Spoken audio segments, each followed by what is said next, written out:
I have to be honest with you. Usually when we pull a document for one of these deep dives, I can, categorize it pretty quickly. Sure. It's a tech white paper, a historical analysis, maybe some sociology. I know which mental shelf to put it on. But this document we have today, it just refuses to fit in any It box. really does. It's one of the most slippery, ambitious texts we've looked at in a long, long time. I mean, the title alone is a bit of a mouthful. The structure of separation, meaning, and silence in human history. Right. And you just read the abstract and realize this isn't a history lesson. It's not philosophy. It's trying to build what it calls a structural description of human consciousness. And structural is absolutely the key word there. Yeah. We have to Yeah. be clear about this up front.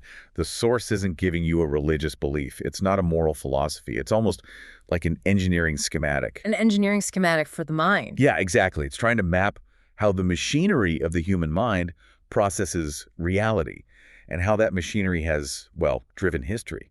And the scope it's audacious. It tries to draw a single continuous line from Adam and Eve through the Epic of Gilgamesh, through the invention of modern science, and then crashes right into the rise of artificial intelligence. Which sounds like a total mess of topics, like someone just threw a library into a blender.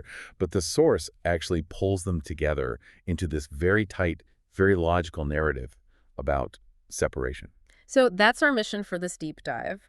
We want to unpack this argument that human history is this story of us feeling separated from the world, building these huge structures like religion and science to fix it, and now, and this is the part that genuinely blew my mind, how AI might be the thing that ends the cycle. But not by making us smarter. No, by making us quieter. It's a complete recontextualization of this AI moment. We usually think of AI as just more, more noise, more content. This source suggests it leads to a new kind of silence. But to get there, we have to start at the beginning. And the source warns us. Set aside your Sunday school lessons. We are not talking about theology here. Yeah. We're talking about cognitive mechanics. Okay, so let's jump into Eden. We all know the story: garden, fruit, snake, eviction. But the source says Eden isn't a place, it's a cognitive baseline. The state of the Paleolithic mind, basically. So prehistory. Exactly. Yeah. If you look at evolutionary psychology, there was this long period where early humans existed in what the source calls unreflective unity. Unreflective unity, that sounds nice. It's like a permanent flow state. Mm-hmm. In that state, there's no hard line between subject you and object the environment. You aren't thinking, I am walking through the forest, you just are the walking. Like how we imagine an animal experiences the world. A deer doesn't have an internal monologue about its career choices. Right. It reacts, it lives, it dies. But it doesn't narrate that life. There's no anxiety because there's no self projected into the future to be anxious about. But then comes the fall. And the source frames the eating of the fruit not as a sin, not as a moral failing. But as a cognitive phase transition. Which is such a great tech metaphor. It's a firmware update. A huge one. A patch that changes the entire operating system. It introduces this one new feature. The ability to objectify yourself. Suddenly the brain can look at itself. It creates a me. And once you have a me, you're separate from the world. This sounds exactly like what neuroscientists talk about with the default mode network, or DMN. Yeah, the DMN. The Yeah. part of the brain that lights up when we're just thinking about ourselves. That's it. The source argues that is the fruit, that self-narrative, that voice in your head. And that knowledge of good and evil isn't about legal rules. It's about judgment.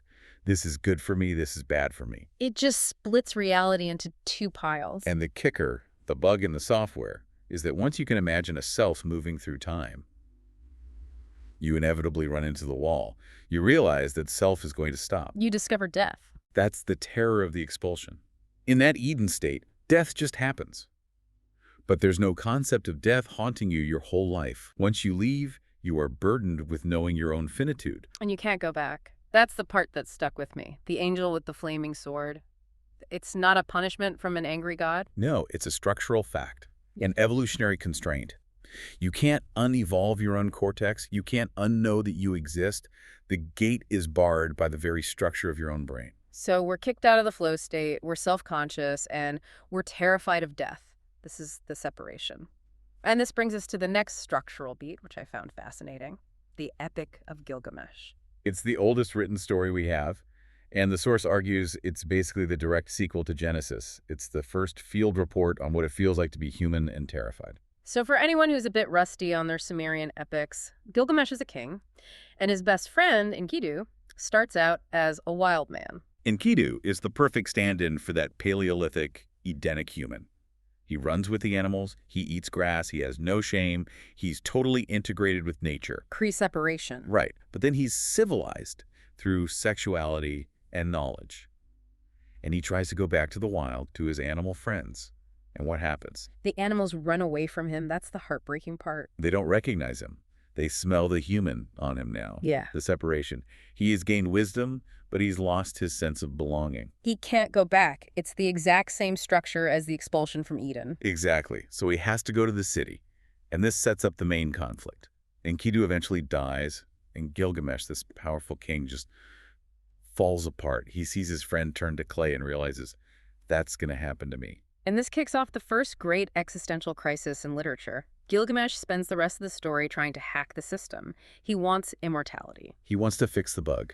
He thinks if he can just keep this self going forever, then everything will be fine. But, and this is the crucial insight from our source, he fails. Completely. He goes home with nothing. And the source says this failure is not an accident. It's a structural safeguard. A safeguard? Against what? Why is it so important that he fails? Against the inflation of the ego. Think about it. The self is this meaning-generating machine that says, I am important. I am the center. If you took that neurotic, storytelling ego and made it eternal, It would be how? it would be a cancer. A being obsessed with his own meaning cannot safely be immortal. Death is the necessary cap on the inflation of the self. So his success wasn't finding some magic plant. It was coming home and accepting that his work would outlast him, but he wouldn't. He accepts it. He stops fighting the structure of reality. Okay, so that sets the stage. We're separated, mortal, and trying to cope. The source says this anxiety splits humanity into two strategies, the translation line and the silence line. Right, so you feel that hole inside, you want to bridge the gap. The first and most dominant way is the translation line. Translation, that's basically religion or ideology, isn't it? Yes, the messianic path. It starts with someone having a genuine experience of unity. They tap back into that Eden state for a moment, but then they try to explain it. They try to translate the ineffable into language. And that's the fatal mistake. They write a book, they make rules, they create a hierarchy. Here are the 10 steps to enlightenment. Exactly. And the second you put it into words, you freeze it. You create doctrine, and doctrine creates believers and non-believers. The very thing meant to bring unity ends up causing the ultimate separation. Holy war, us versus them. Because language itself is a tool of separation. It cuts the world up. You can't use the tool that broke the world to fix it. You can't code your way back to unity. But then there's the other path, the silence line. These are the people who see the trap. Right. The mystics who refuse to systematize, Zen masters, certain Sufis. Their whole point is the Tao that can be told is not the eternal Tao. They try to disrupt your thinking, not add to it. But the source points out a big problem with the silence line. It doesn't scale. It has no institutional persistence. You can't build an empire on just sit there. As soon as you organize it, it becomes the translation line. So silence has always been this thin, hidden undercurrent. Always there, but never in charge. Which brings us to the structure that is in charge. Modern science. And the source argues that science didn't just accidentally kill God, it had to suppress the silence line to work. This is a critical point. To build an iPhone, you need to see matter as an object to be manipulated. If I'm feeling a deep mystical oneness with a tree... You're not going to cut it down to make lumber. Right. Oneness is terrible for productivity. Science demands a rigorous subject-object separation.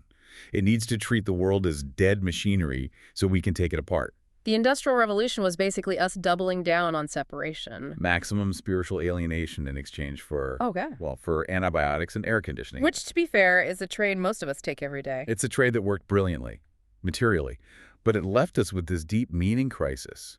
We've suppressed the silence that connects us because silence doesn't build machines. And this is where the timeline crashes into today. We've spent centuries generating more information, more science, more explanations, and then in walks AI. This is the pivot. And it's not what most people think. We worry about AI becoming conscious or taking jobs. The force says the real impact is on the economy of meaning. The inflation analogy here was perfect. It just clicked for me. It's the best way to see it. Throughout history, meaning was scarce. A coherent worldview was hard to generate. That's why we value priests, philosophers, experts. But AI makes generating coherent text, and so meaning infinite. It removes the scarcity constraint. What's You want a that? new religion based on, I don't know, surfing. AI can write the holy book in 10 seconds. You want a conspiracy theory about the moon. Done. So when you print $1 trillion, the dollar's value goes to zero. When you print 1 trillion meanings. The gravity of meaning collapses. When you can generate infinite convincing stories, no single story can hold a society together anymore. Narratives lose their binding power. They get cheap. We're seeing this right now, aren't we? It feels like we're fracturing into smaller and smaller reality tunnels. That's the bifurcation the source describes. Humanity splits into two groups. Group A is terrified. They feel the meaning draining away, so they panic. They double down. This is the screaming on social media. Yes. Scream louder. They become fundamentalists politically or religiously. They try to force meaning to matter again by sheer aggression. But then there's Group B. This is where the new configuration starts. Group B looks at all this infinite noise, and they realize they can't win, so they stop playing. They withdraw from the translation line. They enter a low-energy, stable state. They stop trying to save the world with ideas. Which leads to this idea of ownership-free knowledge. Can we break that down? How do you have knowledge without owning it? Sure. Think about the guru model. In the old world, to get wisdom, I had to follow a person. That person had an ego, flaws, they wanted my loyalty. I had to buy in. You had to become a follower. But AI decouples wisdom from ego. And AI can give me the insights of the Stoics or the Buddhists, but the AI doesn't care if I follow it. It has no self to validate. It's wisdom without the power trip. Exactly. It allows the human to stay in that silence, that direct experience, while outsourcing the heavy lifting of articulation to the machine. I don't have to be a philosopher to use philosophy. So the AI handles the complexity, and that lets us be simple again. That's the irony. We built the most complex machine in history, and its function might be to let us return to something like that Edenic state. Not ignorance. Yeah. We have the knowledge, but we don't have to carry the weight of it. Persistence without authority. I love that phrase from the source. Yes. And this movement of Group B is unstoppable because it's not a movement.